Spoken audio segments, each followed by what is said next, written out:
Impacto evangelístico. El amor de Dios y el nuevo nacimiento. En Juan 3:16 leemos: porque de tal manera amó Dios al mundo, que ha dado a su Hijo unigénito, para que todo aquel que en él cree no se pierda, mas tenga vida eterna. En primera de Juan 4:8 se nos dice que Dios es amor. El amor de Dios hacia el hombre es un tema infinito, inagotable, impenetrable, admirable, sorprendente aún para los ángeles. El amor de Dios eterno y todopoderoso, manifestado en favor del hombre frágil y pecador, es algo que nos anonada. Pensar que el Dios todopoderoso y eterno, creador del vasto universo, se ocupe y ame a una criatura frágil y pecador como el hombre.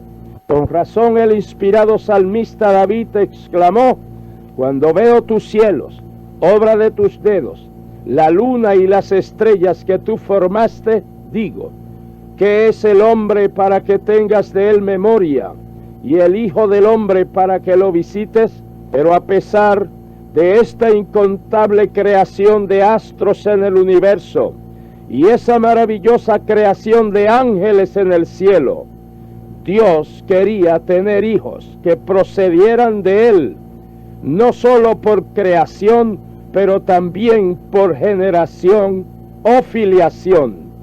Y de ahí organizó el sistema solar para servir a la Tierra, acondicionó la Tierra en todos los aspectos, como su distancia correcta del Sol, su atmósfera, su clima, su sucesión de días y noches, su lluvia, sus praderas fértiles, su reino animal, vegetal, sus recursos naturales, todo para habitación y bienestar del hombre que él habría de crear. Y entonces creó Dios al hombre a su imagen, a imagen de Dios lo creó, varón y hembra los creó. Nótese que dice que Dios creó al hombre, pero crear al hombre no era el propósito final de Dios. El propósito final de Dios era de ese hombre engendrar hijos, tener hijos, que ya no serían solo el resultado de un acto de creación divina, sino el fruto de un proceso genético divino que produce en el hombre creado un nuevo nacimiento, un renacer, una regeneración, una nueva creación, un hijo de Dios. Dios previó la desobediencia y caída del hombre creado, y por amor a éste y por los planes y propósitos tan maravillosos que él tenía antes de crearlo, ya había provisto la redención, y en esa redención precisamente estaba el plan del proceso genético divino del nuevo nacimiento, del renacer, de engendrar hijos de Dios. Pero ¿cómo lograr esa maravilla de maravillas? ¿Cómo nacer de nuevo? Fue ante esta gloriosa verdad del nuevo nacimiento, salida de los labios puros e inmaculados de nuestro Señor Jesucristo, que el sabio Nicodemo preguntó atónito: ¿cómo puede un hombre nacer siendo viejo? ¿Puede acaso entrar por segunda vez en el vientre de su madre y nacer? Para lograr esto, entraron en función tres principales atributos de Dios: su amor, su justicia y su sabiduría. Su inmenso amor por el hombre pedía el perdón, la restauración y aún más un nuevo comienzo, nueva vida. Su inalterable justicia demandaba el castigo eterno del hombre desobediente y pecador. Estas dos demandas del amor y de la justicia de Dios, perdón y castigo, como se ve, entre sí totalmente opuestas, parecían irreconciliables. Pero entonces entró en función la sabiduría de Dios, que diseñó el plan de la redención con todo lo que representa ahora y en la eternidad, por medio del cual Dios podía armonizar su amor y su justicia, podía perdonar al hombre sin violentar su justicia, podía mostrar su amor hasta lo sumo y aplicar su justicia hasta lo máximo, podía perdonar y castigar a la vez. Y por esto el salmista exclamó: la justicia y la paz se besaron. De modo que antes que el hombre fuera creado, y por consiguiente antes que cayera en pecado, ya Dios había planeado la redención. Dice en Primera de Pedro que Cristo fue inmolado como un cordero sin mancha y sin contaminación, ya destinado desde antes de la fundación del mundo, pero manifestado en los postreros tiempos por amor de nosotros. El Logos, el Verbo, la segunda persona de la Trinidad, se habría de hacer hombre y se habría de manifestar históricamente como el Hijo de Dios y como el Redentor del hombre, para, en sustitución del hombre, llevar y pagar la culpa y el castigo del pecado del hombre mediante el derramamiento de su preciosa sangre y su muerte en la cruz del Calvario. Y cuando vino el cumplimiento del tiempo, Dios envió a su Hijo, nacido de mujer y nacido bajo la ley, a fin de que recibiésemos la adopción de hijos. Gálatas 4, 4 y 5. El propio profeta Isaías, 700 años antes de Cristo, en visión profética, Dios le hizo ver el Mesías sufriente, llevando sobre sí el pecado del hombre, e inspirado por el Espíritu Santo, describe la escena del Calvario como sigue: despreciado y desechado entre los hombres, varón de dolores, experimentado en quebranto, y como que escondimos de él el rostro, fue menospreciado y no lo estimamos.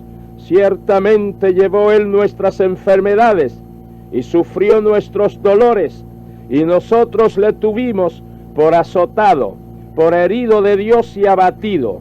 Mas él herido fue por nuestras rebeliones, molido por nuestros pecados. El castigo de nuestra paz fue sobre él, y por su llaga fuimos nosotros curados. Todos nosotros nos descarriamos como ovejas, cada cual se apartó por su camino, mas Jehová cargó en él el pecado de todos nosotros. Angustiado él y afligido, no abrió su boca. Como cordero fue llevado al matadero, y como oveja delante de sus trasquiladores, enmudeció y no abrió su boca.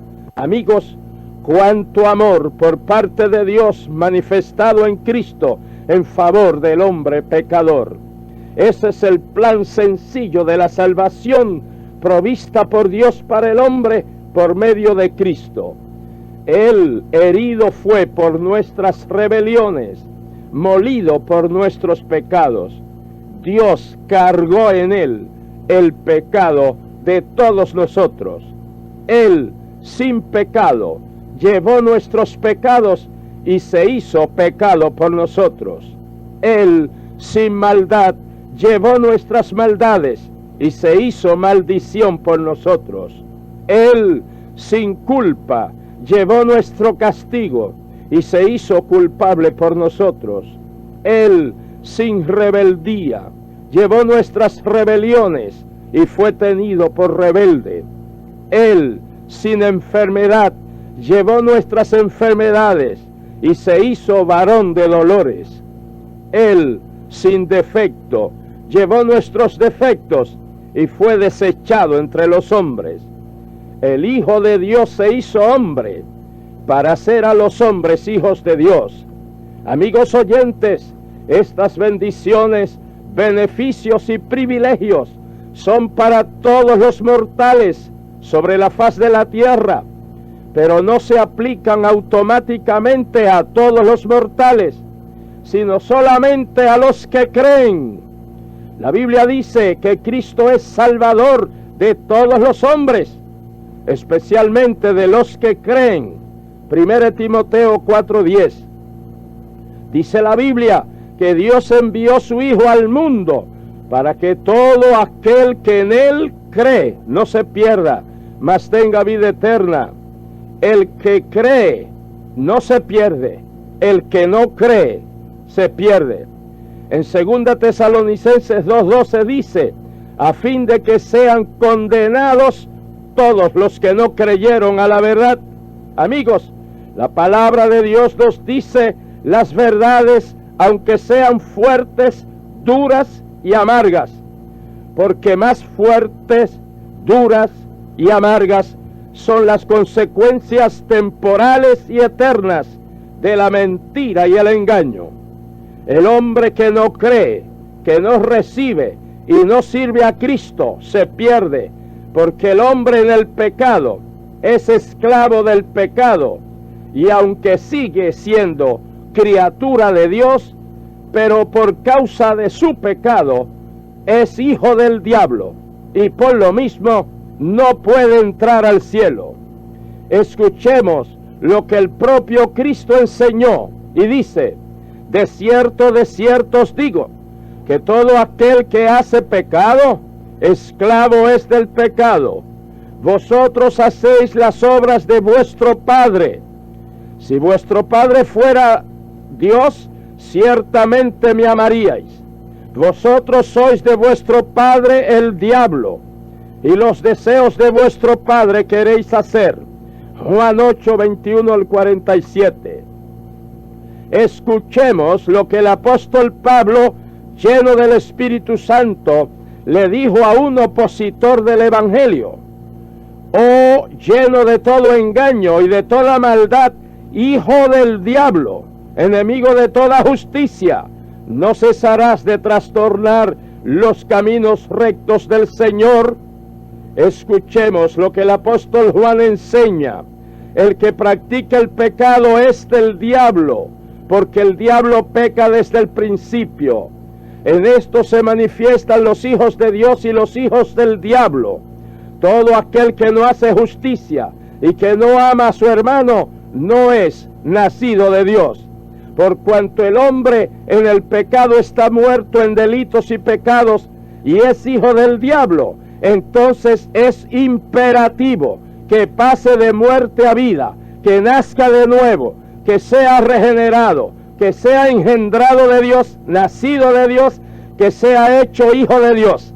Y ante esta necesidad es que Jesús le dijo a Nicodemo, de cierto te digo, que el que no naciere de nuevo no puede ver el reino de Dios. No te maravilles de que te dije, os es necesario nacer otra vez. Amados, y para nacer de nuevo es imperativo creer y recibir a Jesucristo como único y todo suficiente Salvador. Leemos en San Juan 1, 12 y 13 cómo sigue. A todos los que le recibieron, a los que creen en su nombre, les dio potestad de ser hechos hijos de Dios, los cuales no son engendrados de sangre, ni de voluntad de carne, ni de voluntad de varón, sino de Dios. Todo aquel que es nacido de Dios no practica el pecado, porque la simiente de Dios permanece en él y no puede pecar porque es nacido de Dios. Todo aquel que cree que Jesús es el Cristo es nacido de Dios. Sabemos que todo aquel que ha nacido de Dios no practica el pecado, siendo renacidos, no de simiente corruptible, sino incorruptible, por la palabra de Dios que vive y permanece para siempre.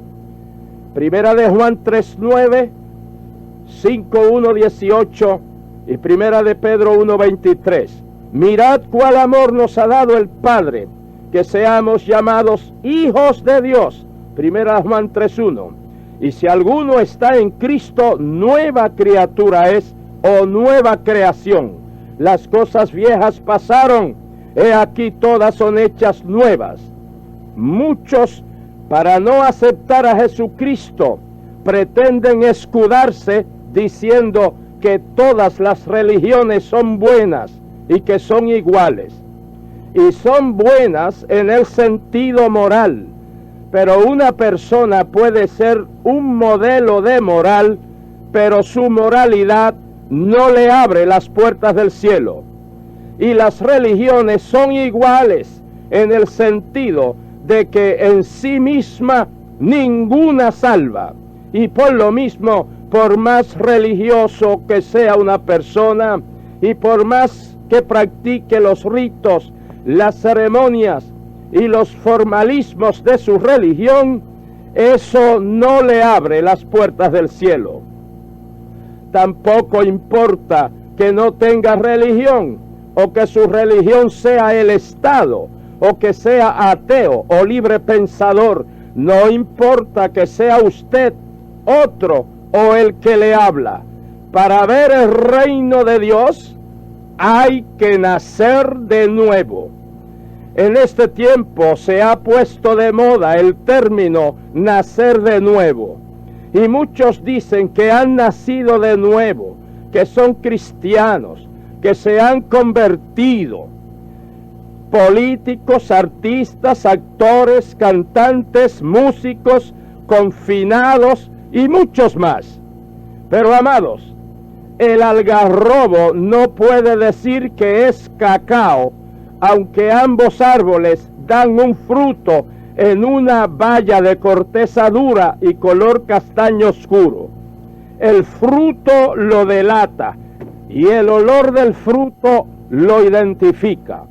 Asimismo, estos que dicen que han nacido de nuevo, que se han convertido, pero siguen viviendo como siempre vivieron, actuando como siempre actuaron, cantando como siempre cantaron, aunque le pongan letra algo relacionada con el Evangelio, pero con la misma música sensual y provocativa de la salsa, del merengue, del mariachi o cualquier otro similar, y siguen alternando con las cosas del mundo. Real y bíblicamente los tales no han nacido de nuevo, no han sido transformados, no han sido hechos nuevas criaturas, y por lo mismo no deben estar tomando parte en las iglesias, perjudicando tanto a la verdadera obra de Dios. Mire, el apóstol Pablo en el capítulo 8 de Romanos nos ofrece una comparación en forma de contrastes entre el que no ha nacido de nuevo y el que sí ha nacido de nuevo. Primero les menciono características del que no ha nacido de nuevo y luego las correspondientes del que sí ha nacido de nuevo. Veamos, el que no ha nacido de nuevo piensa en las cosas de la carne. El que sí ha nacido de nuevo piensa en las cosas del Espíritu. Se ocupa de las cosas de la carne y le produce muerte. Se ocupa de las cosas del Espíritu y le produce vida y paz. Vive según la carne, vive según el Espíritu. No se sujeta a Dios, está sujeto a Dios. No puede agradar a Dios, agrada a Dios. Está en enemistad con Dios, está en amistad con Dios. No vive según Cristo, vive según Cristo. El cuerpo sirve al pecado, el cuerpo sirve a Dios. El espíritu está muerto para Dios, el espíritu está vivo para Dios. Cristo y el Espíritu Santo no moran en él. Cristo y el Espíritu Santo moran en él. El que no ha nacido de nuevo es esclavo de los deseos de la carne. El que ha nacido de nuevo no es esclavo o deudor de los deseos de la carne. No tiene la ayuda del Espíritu Santo, pero el que ha nacido de nuevo tiene la ayuda del Espíritu Santo. Su cuerpo no será vivificado. El cuerpo del que ha nacido de nuevo será vivificado. El fin del que no ha nacido de nuevo es muerte, y separación eterna de Dios. El fin del que ha nacido de nuevo es vida eterna con Dios. Amigo, ¿desea usted disfrutar plenamente del amor de Dios manifestado en Cristo Jesús? ¿Desea nacer de nuevo? ¿Desea experimentar cuán maravilloso es verse libre de la ley, del poder y de la culpa del pecado? ¿Verse libre de los fuertes tentáculos de los vicios y de las drogas? Entonces, arrepiéntase de sus pecados, crea, acepte y reciba a Jesucristo como su Salvador, y Él hará en usted esa maravillosa obra del nuevo nacimiento. Levante su mano delante del Señor y ore conmigo. Padre Santo, gracias por tu inmenso amor manifestado en tu Hijo Jesucristo para pagar la culpa de nuestros pecados y por la fe en Él dejarnos libres y darnos vida eterna. Dios mío, te presento a cada persona que ha escuchado, especialmente a los que toman la decisión de recibirte como Salvador. Sálvales, transfórmales y que nazcan de nuevo en este momento. Sana a cada enfermo, en el nombre de Jesús, nuestro Señor. Amén.